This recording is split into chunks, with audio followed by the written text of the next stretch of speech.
Buenos días, clase. Hoy vamos a estudiar quizás el documento más importante de este país, la Constitución. Vamos a hablar brevemente de sus cláusulas y de las principales enmiendas que se le han realizado desde su ratificación. Este es un tema un poco denso y en realidad me apasiona un poco porque, aunque no soy abogado, todos esos temas legales se me hacen muy interesantes y tal vez son cosas que todos deberíamos saber, nuestros derechos básicos. Entonces, ¿qué es la Constitución de Estados Unidos? Pues es el documento fundamental que establece la forma de gobierno del país y define los derechos y libertades de los ciudadanos. Fue redactada en 1787 y ratificada en 1788, entrando en vigor en 1789. Es considerada la ley suprema del país. La Constitución de los Estados Unidos tiene varias cláusulas o disposiciones específicas o secciones dentro de sus artículos que establecen principios clave del gobierno y los derechos de las personas. Aquí presentamos un resumen de las cláusulas más importantes, muchas de las cuales han sido fundamentales en decisiones de la Corte Suprema. Entonces está, por ejemplo, la primera, que es la de comercio. En el artículo 1, sección 8, la cláusula 3 dice: le da al Congreso el poder de regular el comercio entre los estados, con otros países y con las tribus indígenas. Interesante.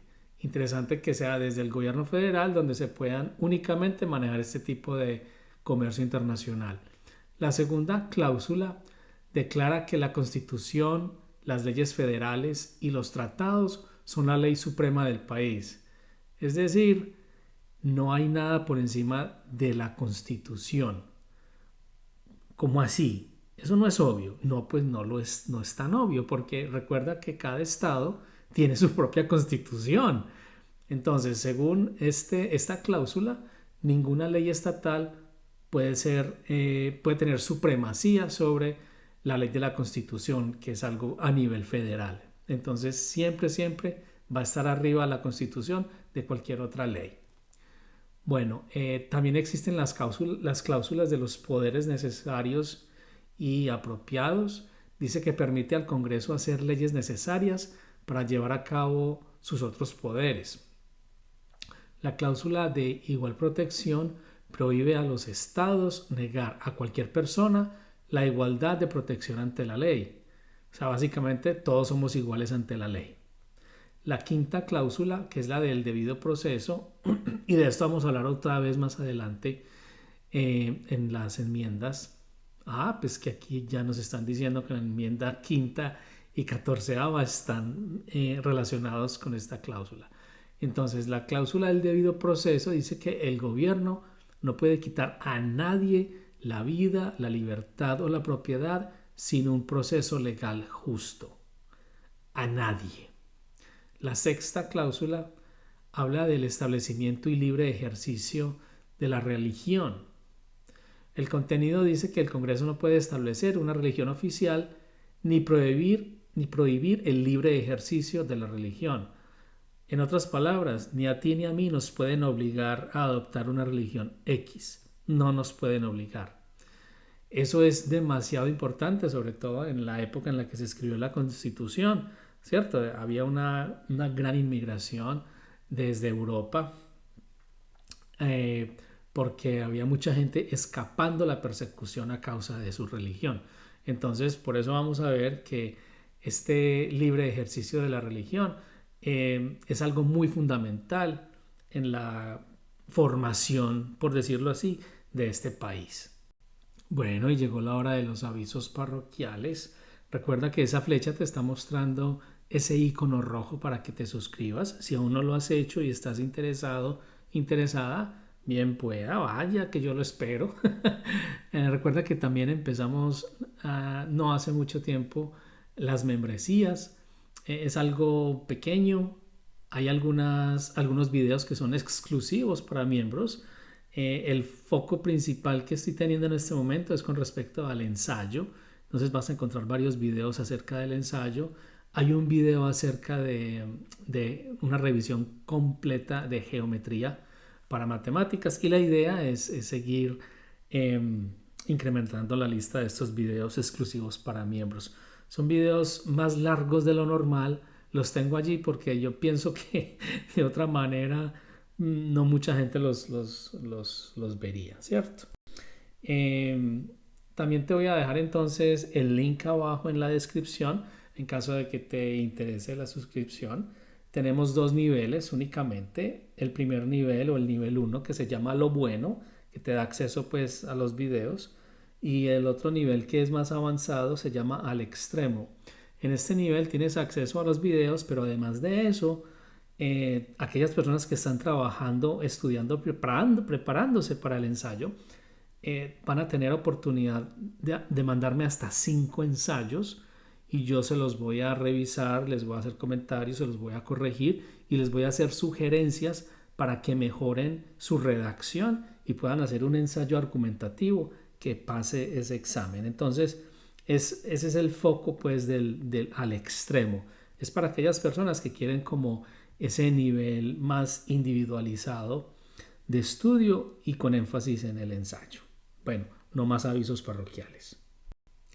Regresando a las enmiendas, entonces definamos primero qué son enmiendas. Dice que son cambios o adiciones que se han hecho al texto original de la Constitución desde que fue adoptada en 1787. Esas enmiendas han sido añadidas desde que la Constitución fue ratificada, ¿cierto? Hace mucho tiempo y abarcan temas muy diversos. Por ejemplo, los derechos civiles, el sufragio o el voto, la estructura del gobierno, también habla de procedimientos legales. Las primeras 10 enmiendas son las más famosas porque es la que se conoce como el Bill of Rights o en español Carta de Derechos. Entonces, tal vez has escuchado con anterioridad este Bill of Rights. El tal Bill of Rights no es otra cosa sino las primeras 10 enmiendas que se hicieron a la Constitución. Estas 10 enmiendas fueron básicamente adoptadas en los años siguientes a la ratificación de la Constitución. Cuando digo siguientes me refiero a no muchos, a los 10, 12 años ya estaban estas enmiendas tomando lugar. Entonces, en este video también vamos a estudiar las enmiendas a la Constitución. Bueno, yo les quiero leer el preámbulo de este Bill of Rights. Es un texto que no es muy divertido de leer, pero me parece excelente porque la mayoría de textos que nos van a poner en el examen no son divertidos. Son textos en los que nos tenemos que esforzar para entender qué estamos leyendo. Entonces el preámbulo de esta Carta de Derechos o Bill of Rights dice así: el Congreso de Estados Unidos, iniciado e incluido en la ciudad de Nueva York el miércoles 4 de marzo del año 1789. Las convenciones de un número de estados, los aparatos legislativos de los estados, habiendo en el momento de adoptar la Constitución expresado el deseo con el fin de prevenir el abuso o malinterpretación de sus poderes, de que cláusulas adicionales, declaratorias y restrictivas deberían ser añadidas, y al extender el ámbito de confianza pública hacia el gobierno es la mejor forma de asegurar el fin benéfico de su institución. Bueno, pues como quien dice que esto se hizo para que el gobierno central no se le vaya a ir la mano en el ejercicio de sus poderes.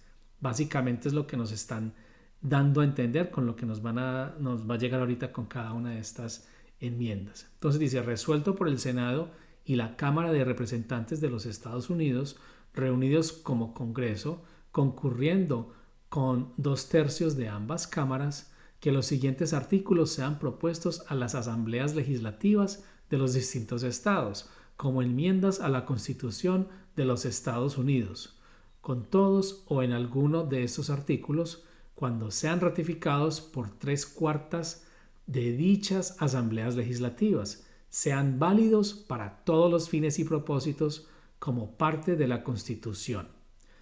Esto lo que nos está diciendo es que estas enmiendas que se están haciendo en la Constitución de los Estados Unidos también deben pasarse para que sean ratificadas por los estados. A los estados prácticamente también las deben adoptar.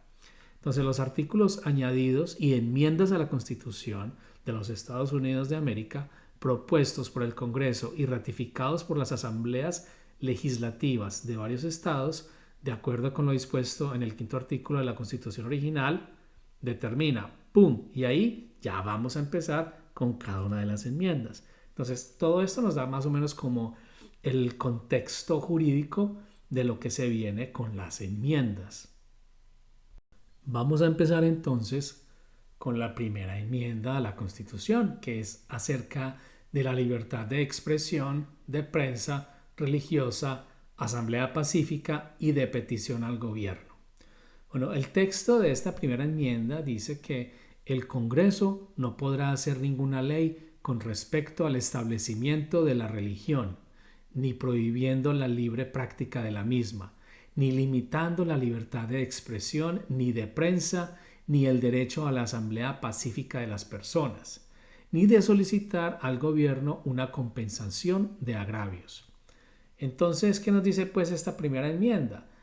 Pues que la Constitución de los Estados Unidos prohíbe la creación de cualquier ley que diga, bueno, la religión oficial de este país es X o Y. Eso no lo pueden hacer porque lo prohíbe esta enmienda. Entonces, este país no tiene religión oficial. Y eso es algo pues que es muy fundamental en este país. Cada rato escuchamos hablar de la separación de la iglesia y del Estado, aunque en los últimos años eso se está haciendo más difícil porque se está tratando de meter y de mezclar mucho estas dos esferas, estos dos universos, que en mi opinión pienso que están bien así como están separaditos. La religión por un lado y el Estado y el gobierno por el otro. Tampoco se va a adoptar o a aprobar ninguna ley que impida esa libertad de religión. Usted y yo podemos practicar la religión que se nos dé la regalada gana. Aquí nadie nos puede decir, esta religión que usted está practicando, no se puede, está prohibida, eso aquí no existe, ¿cierto? Nadie puede vulnerar ese tipo de derecho. Tampoco pueden restringir la libertad de prensa. Recuerden que sobre todo en estos tumultuosos últimos años, la libertad de prensa se ha visto muy vulnerada en muchos países, al menos en Latinoamérica, dependiendo del gobierno de turno. Se trata de callar mucho la oposición y una de las formas de que algunos gobiernos hacen eso es atacando todo lo que está en contra de lo que ellos estén haciendo. Entonces, la libertad de prensa es un bastión fundamental de cualquier democracia y en este país está en la Constitución en una de sus enmiendas. Hay libertad de prensa, hay libre expresión. Entonces tampoco se puede haber ninguna ley que interfiera con el derecho a la reunión pacífica o que prohíba el solicitar una compensación por agravios gubernamentales. Si el gobierno cometió un error, hubo un exabrupto y salimos perjudicados, tú y yo podemos demandar al gobierno y ser compensados por esos agravios. Está en la Constitución, básicamente en esta primera enmienda. Y solamente como dato curioso, pues esta primera enmienda fue adoptada en 1791. Tú sabes que con mucha frecuencia escuchamos referencias en series o en películas acerca de la primera enmienda. Eso es algo muy básico aquí en Estados Unidos. La libertad de expresión está protegida, pero a capa y espada. Y esa protección se extiende a la libertad de prensa, a la libertad de reunión pacífica y al derecho a petición al gobierno. Lo que te dije, podemos pedir que el gobierno nos compense si se les fue la mano en algo y salimos perjudicados. Entonces, algunos detalles de esta libertad de expresión en Estados Unidos se refieren a la protección constitucional. Quiere decir pues que la primera enmienda establece que el Congreso no puede crear leyes que restrinjan estas libertades, la de expresión, la de prensa y la de reunirse pacíficamente. La libertad de expresión abarca diversos medios. Incluye la palabra hablada, la palabra escrita, artística, la simbólica y la expresión de ideas políticas, religiosas y sociales. Entonces esa protección es muy amplia. Bueno, pero tiene límites. Pues aunque la libertad de expresión es muy amplia, no es absoluta. Sí, existen límites legales a la libertad de expresión, como el discurso que incita a la violencia. Eso sí no está protegido, no está protegido, perdón, bajo esta primera enmienda. Si tu expresión es acerca de incitar a la violencia, te la pueden coartar. No tienes libertad para ese tipo de expresión. Entonces, es una, es una protección amplia, pero no es infinita, ¿cierto? Las difamaciones tampoco están protegidas. Entonces, si tú te vas a poner a difamar a alguien, difamar es decir mentiras que, que le causen perjuicios a otra persona, eso tampoco está protegido dentro de la libertad de expresión, ¿cierto? Entonces hay que tener mucho cuidado con eso, que no es una libertad infinita y absoluta, sino que sí existen esas dos excepciones. Hay límites a la libertad de expresión, gracias a Dios, ¿cierto? Bueno, la primera enmienda protege incluso los discursos de odio, pues los que no incitan a la violencia. Entonces, esto ahorita lo están debatiendo mucho, sobre todo con las plataformas sociales, ¿cierto? Ese social media hace que sea muy fácil difundir mensajes de odio y tenga un impacto muy, muy grande. Entonces, eso ahorita está en discusión, pero por ahora incluso esos discursos de odio van a estar protegidos por esta primera enmienda, lo cual me parece pues interesante. El derecho a la protesta cabe también dentro de la libertad de expresión, porque eso incluye el derecho a protestar y a expresar opiniones en público, así sean en contra del gobierno, ¿cierto? Siempre que las protestas sean pues pacíficas y no constituyan una interferencia ilegal con el orden público, que no estén causando bloqueos, que no estén, no sé, acabando con el transporte público, etcétera, etcétera. O sea, desde que las cosas sean en calma, en paz, las protestas están protegidas y desde que no se estén infringiendo los derechos de las otras personas.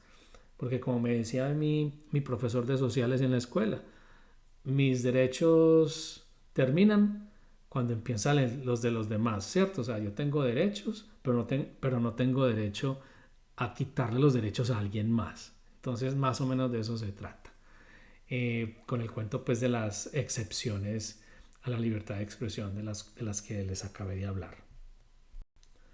La segunda enmienda es la que se refiere al derecho de las personas a tener y portar armas, así como a mantener una milicia. El texto, el texto de la segunda enmienda dice, siendo necesaria una milicia bien ordenada para la seguridad de un Estado libre, no se violará el derecho del pueblo a poseer y portar armas. Ustedes saben que esto también hace parte de la cultura de este país. Aquí el tener armas es algo muy, muy normal. Estados Unidos es uno de los países con menores limitaciones para comprar y portar armas de fuego.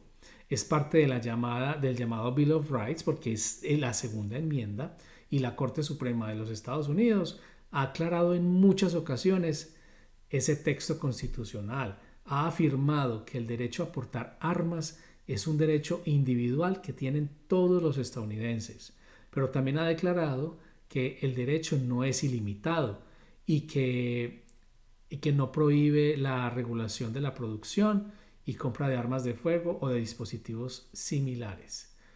O sea, que en pocas palabras tiene que ser algo como conmensurado. O sea, esto no te va a dar libertad de comprar un tanque de guerra y pasearte en un tanque de guerra por la ciudad, ¿cierto? Eso no tendría cabida. En el 2016 hubo una encuesta, estamos hablando de hace menos de 10 años, y esa encuesta mostraba que más o menos 4 de cada 10 familias, 4 de cada 10 hogares estadounidenses afirmaban tener armas de fuego en sus casas. En otras palabras, el 40% de las familias en este país tienen un arma en su casa. Y muchos dicen que esa proporción tal vez sea mayor del 40% porque responder a esa encuesta era algo voluntario. Y tú sabes que hay muchas personas que son recelosas a compartir este tipo de información. Entonces se piensa que es mayor del 40%. Entonces, desde la década de 1990, el apoyo a la segunda enmienda ha incrementado muchísimo y la adquisición de armas de fuego por parte de estadounidenses también se ha aumentado. Entonces, muy interesante esta segunda enmienda, el derecho a tener y portar armas. La tercera enmienda es la de la protección contra el alojamiento de militares. El texto de esta enmienda dice: en tiempo de paz no se alojará a ningún soldado en casa alguna sin el consentimiento del propietario, ni en tiempo de guerra, excepto en la forma prescrita por la ley. Esto prohíbe el alojamiento de soldados en casas privadas sin el consentimiento del propietario en tiempos de paz.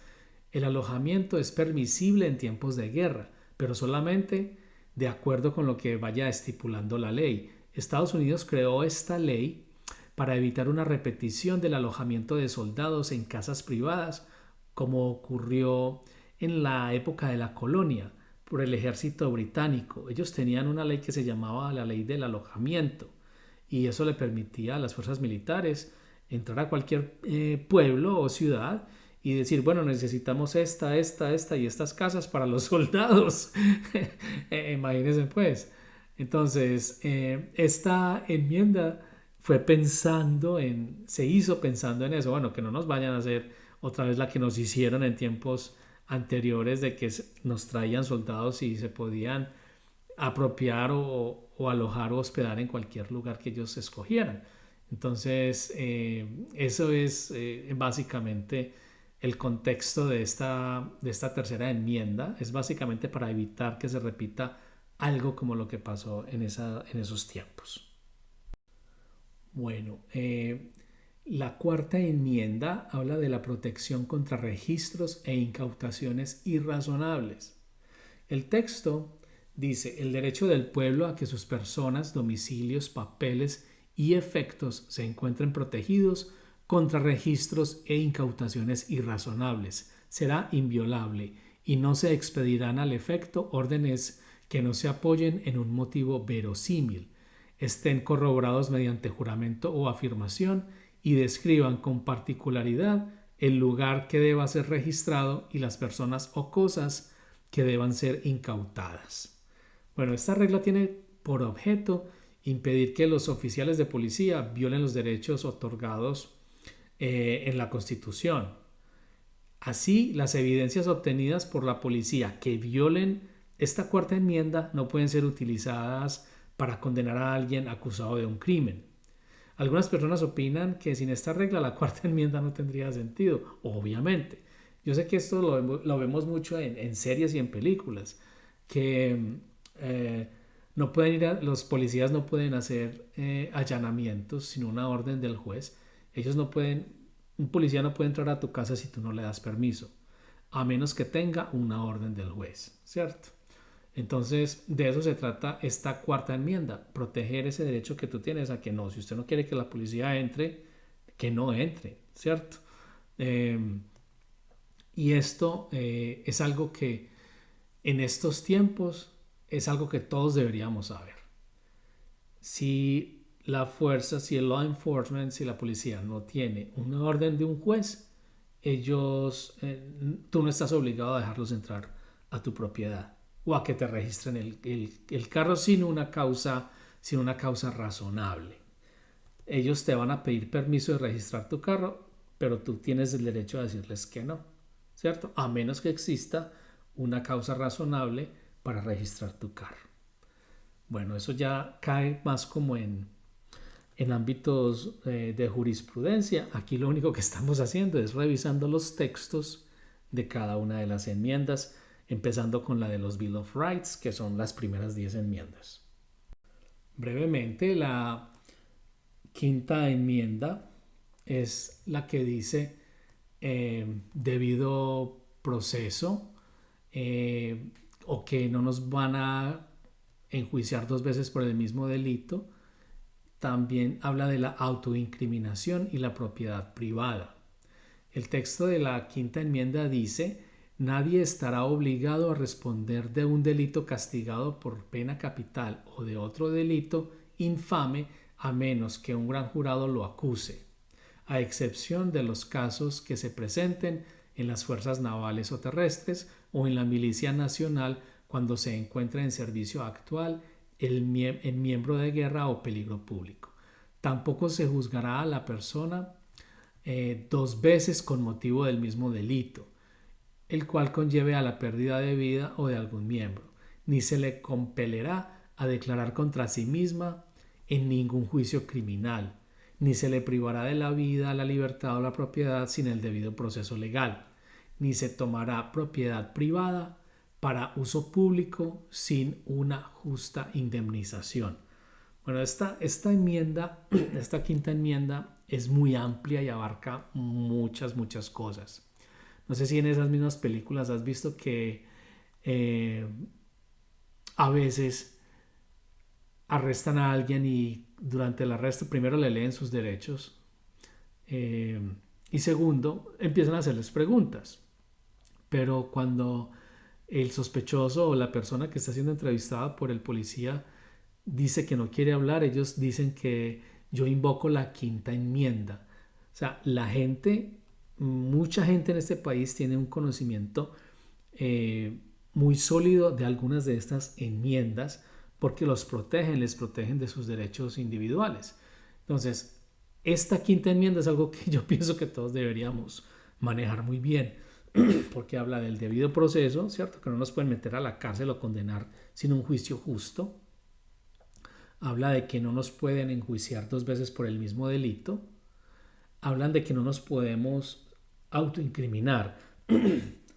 No estamos obligados a autoincriminarnos. Por eso es que en un juicio vemos que muchas veces el acusado no es llamado a testificar. El acusado testifica solo si quiere. Porque cuando el acusado testifica está corriendo el riesgo de autoincriminarse. Entonces, para proteger ese derecho que está consagrado en esta quinta enmienda, el acusado puede escoger no declarar y no lo pueden obligar a declarar, ¿cierto? Bueno, y en la otra parte que está aquí consagrada en esta enmienda es la protección a la propiedad privada, que tú sabes que eso es algo que aquí es sagrado. La propiedad privada no te la pueden tocar. La sexta enmienda es la que habla de juicio por jurado y otros derechos del acusado. El texto dice que en toda causa criminal el acusado gozará del derecho a ser juzgado rápidamente y en público por un jurado imparcial del distrito y estado en el que se haya cometido el delito. Distrito que deberá haber sido determinado previamente por ley, así como de que se le haga saber la naturaleza y causa de la acusación. O sea, tenemos derecho a saber de qué nos están acusando, ¿cierto? Porque tenemos derecho a defendernos. Y para defendernos hay que saber de qué nos están acusando. De que se cree, de que pueda haber un careo, ¿cierto? De que se pueda poner cara a cara a los testigos que están a favor y en contra. Y de que se obligue a comparecer a los testigos que favorezcan de contar con la ayuda de un abogado que le defienda. Entonces esto habla mucho de los de los derechos que tiene un acusado en estos juicios. Y el principal, obviamente, es ser juzgado por un jurado. Bueno, y obviamente pues los otros derechos del acusado que acabamos de leer. Bueno, pasemos a la siguiente.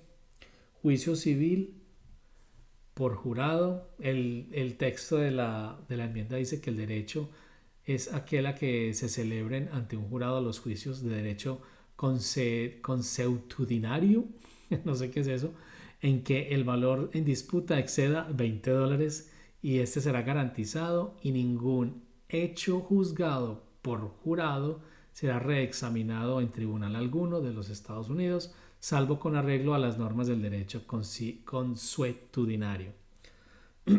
O sea que por lo general las decisiones son finales a menos que empiece o que se vaya como a un proceso de apelación, supongo yo. La octava enmienda habla de la prohibición de una fianza excesiva, al igual que de castigos crueles e inusuales. Pues no tengo como mucho contexto sobre esto. Es más que evidente, ¿cierto? Que las fianzas no deben ser absurdamente altas y que una pena no puede llevar a un castigo cruel o inusual, a que nos corten una mano o que nos condenen a que nos saquen un ojo o algo por el estilo. Bueno, la novena enmienda es la que habla de la protección de derechos no específicamente enumerados en la Carta de Derechos. Esto aquí sí es básicamente para que los abogados hagan una fiesta, ¿cierto? La novena enmienda a la Constitución de los Estados Unidos es parte de la Carta de Derechos de los Estados Unidos y protege los derechos que no son enumerados expresamente en la Constitución. Me supongo que son derechos que, aunque no estén claramente establecidos en la Constitución, son derechos como de orden lógico, libre tránsito, cosas por el estilo. Bueno, pasemos a la décima enmienda, que sería pues ya la última de este Bill of Rights. Recuerda que el Bill of Rights son las primeras 10. Entonces, la décima enmienda es la que habla de los poderes de los estados y de las personas. El texto de esta enmienda dice: los poderes que la Constitución no delega a los Estados Unidos ni prohíbe a los estados quedan reservados a los estados respectivamente o al pueblo. Entonces, esto es básicamente lo que hemos visto en otros videos acerca de sociales, preparación para el examen, que hay algunas cosas que son el trabajo del gobierno federal y otras cosas que están a cargo del gobierno estatal. Eso es de lo que nos están hablando acá. La parte que está en el poder o en el ámbito como de lo estatal es lo de los seguros, prestar servicios de salud, prestar los servicios de policía. Eso también hace parte de la competencia del Estado, no de la competencia del gobierno federal. Al gobierno federal le corresponde el ejército y las otras fuerzas militares. Bueno, entonces ya acabamos con los Bill of Rights, pero ¿hay más enmiendas? Sí. Y si ves ese café que está ahí en la pantalla, pues más te vale que pauses el video y busques un café, porque vienen más enmiendas. Las 12 primeras enmiendas fueron adoptadas en los 15 años siguientes a la redacción y aprobación de la Constitución. Las primeras 10, que fuimos las que acabamos de ver, es la Carta de Derechos o el Bill of Rights, fueron aprobadas en 1791 y de ahí para adelante hay más enmiendas. La Guerra Civil Estadounidense, que también se conoce con el nombre de Guerra de Secesión, ¿cierto? Fue una guerra civil y empezó en abril de 1861 y terminó en 1865. Esta fue una guerra entre la Unión, que eran los del norte, y la Confederación, que eran los del sur. Esta confederación se formó en 1861 por estados que se habían separado de la Unión. El conflicto principal que condujo a la guerra fue la disputa sobre si se debía permitir la esclavitud o no, o que si la esclavitud se podría expandir a los territorios del norte. Esto daría lugar a más estados esclavistas, o si se debía parar todo esto. O sea, la causa de la guerra, aunque eso está muy discutido y muy disputado, yo estoy de acuerdo en que la esclavitud fue algo fundamental, ¿cierto? Entonces, han habido décadas de controversia sobre la esclavitud, pero todos podemos aceptar que todo esto alcanzó un punto muy crítico cuando Abraham Lincoln, que él siempre se opuso a la esclavitud, ganó las elecciones presidenciales en 1860. Entonces, cuando este señor gana la presidencia, 7 estados del sur dijeron: uy, este señor nos va a quitar los esclavos. Y los esclavos eran una parte fundamental de la economía de estos estados del sur, ¿cierto? Por los cultivos de algodón. Entonces, estos estados se separaron de Estados Unidos y formaron algo que ellos llamaron la Confederación, ¿cierto? Esta confederación se apoderó de los fuertes, guarniciones militares, eso es un fuerte, estadounidenses y otros activos federales dentro de sus fronteras. La guerra comenzó el 12 de abril de 1861, cuando la Confederación bombardeó Fort Sumter en Carolina del Sur. Una ola de entusiasmo por la guerra se extendió tanto al norte como al sur, y a medida que se incrementaba el reclutamiento militar, también se recrudecían pues los conflictos. 4 estados sureños, además de los primeros que se separaron, también se unieron a esta guerra. ¿Por qué? Pues porque también la esclavitud era parte importante de su economía. Entonces, la Confederación afirmó el control sobre un tercio de la población estadounidense y siguieron 4 años intensos de combates, principalmente en el sur. Casi todos los combates de la guerra civil ocurrieron en el sur. Pero muy, muy, muy importante tener en cuenta y tener presente que la guerra civil americana, una de las causas principales, si no la principal, fue la esclavitud, ¿cierto? Porque cuando Lincoln ganó la presidencia, temblaron los estados del sur porque sabían que él era antiesclavismo, ¿cierto? Entonces, estos estados sureños dijeron, este señor va a poner en peligro todas nuestras economías y nos va a quebrar, porque es donde nos quiten el trabajo gratis de los esclavos, ¿cierto? Las ganancias se van a ir al piso. Entonces, eso fue lo que inició la guerra. Como decía mi profesor de filosofía, que la mayoría de guerras siempre tienen fondo económico. Este es uno de esos ejemplos. Pero bueno, entonces, ¿qué pasó con la 13ª enmienda? Pues la esclavitud en Estados Unidos fue abolida a través de la Proclamación de Emancipación en 1863 y formalmente por la 13ª enmienda. O sea, la enmienda número 13 fue la que acabó con la esclavitud en este país, y eso sucedió en 1865. Entonces miren cómo las fechas de proclamación de la emancipación y la firma de esta enmienda, la ratificación de esta enmienda, eso coincide totalmente con el periodo de la guerra civil.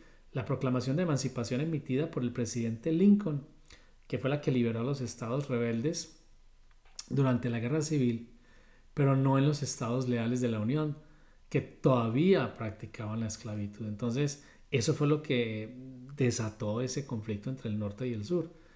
Había mucha esclavitud en el sur porque era una economía agrícola que era fuertemente respaldada por esclavos. Pero entonces ya, luego de que ganaron los ejércitos del norte, que eran los que lideraba el presidente Lincoln, ¿cierto? Derrotaron a los confederados. Esa 13ª enmienda fue ratificada y ya se prohibió la esclavitud y la servidumbre involuntaria en todo el país. Se habla aproximadamente de más de 4 millones de esclavos que fueron liberados.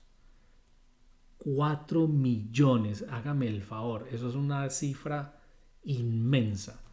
Entonces, y estamos hablando de 1860 y pico, ¿cierto? Cuando las poblaciones eran pequeñitas. Entonces, muchas personas fueron afectadas de forma positiva con esta 13ª enmienda, la que abolió la esclavitud. Bueno, entonces vamos a hablar de una enmienda más, la 19ª. Esta 19ª enmienda es la que otorga a las mujeres el derecho al voto. Y esto apenas sucedió en 1920. Solo desde 1920 las mujeres en Estados Unidos pueden votar. Estamos hablando de un poquito más de hace 100 años.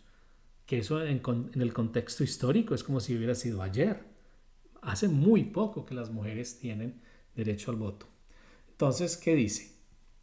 Dice que esta 19ª enmienda a la Constitución de Estados Unidos estipula que ni los estados de Estados Unidos ni el gobierno federal puede denegarle a un ciudadano el derecho al voto a causa de su sexo. Introducido inicialmente en el Congreso en 1878, varios intentos para aprobar una enmienda al sufragio femenino fracasaron uno tras otro, hasta que se aprobó en la Cámara de Representantes el 21 de mayo de 1919, seguido por el Senado en junio de ese mismo año, y luego se presentó a los estados para su ratificación. Y ya finalmente el 18 de agosto de 1920, Tennessee, que fue el último estado de los 36 necesarios para ratificar, firmó pues esta ratificación. Entonces la 19ª enmienda fue adoptada oficialmente en 1920 y eso es como la culminación de un movimiento de muchos años, de varias décadas, por mujeres y algunos hombres para establecer el derecho al voto de la mujer acá en Estados Unidos. Entonces me parece pues que aunque esto tenga como mucho piso y mucho contexto legal, la parte histórica es bien bonita. Bueno, si llegaste hasta acá te felicito porque este video estuvo bien largo. Nos vemos en el próximo video y mucha suerte en tus exámenes. Y no olvides que la 19ª enmienda es de 1920. Cuando te digo no olvides, no quiere decir memorízate esto que es importante para el examen, no.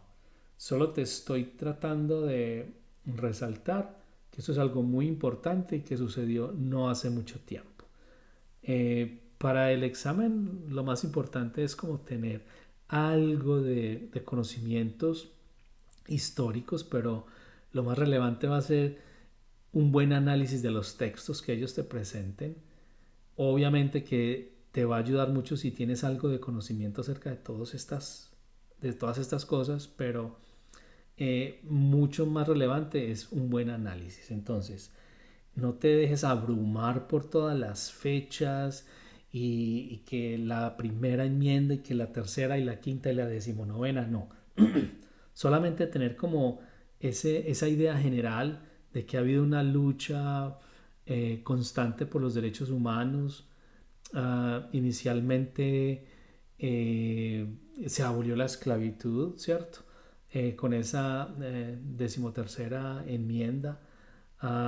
Eso en el contexto de la guerra civil estadounidense o guerra de secesión. También muy importante esa otra enmienda, la 19ª, que es la del voto femenino. Esto adiciona a las primeras 10, que las primeras 10 son The Bill of Rights.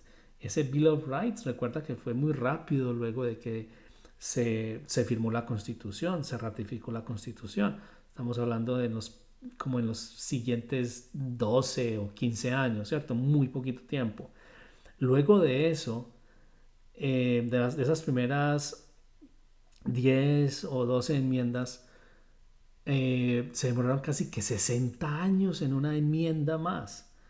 Entre la enmienda número 12 y la número 13, que es la que abolió la esclavitud, pasaron casi 60 años sin modificar la Constitución.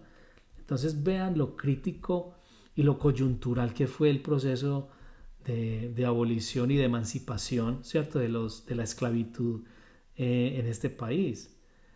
Rompió con un silencio de casi 6 décadas en cuanto a cambios a la Constitución.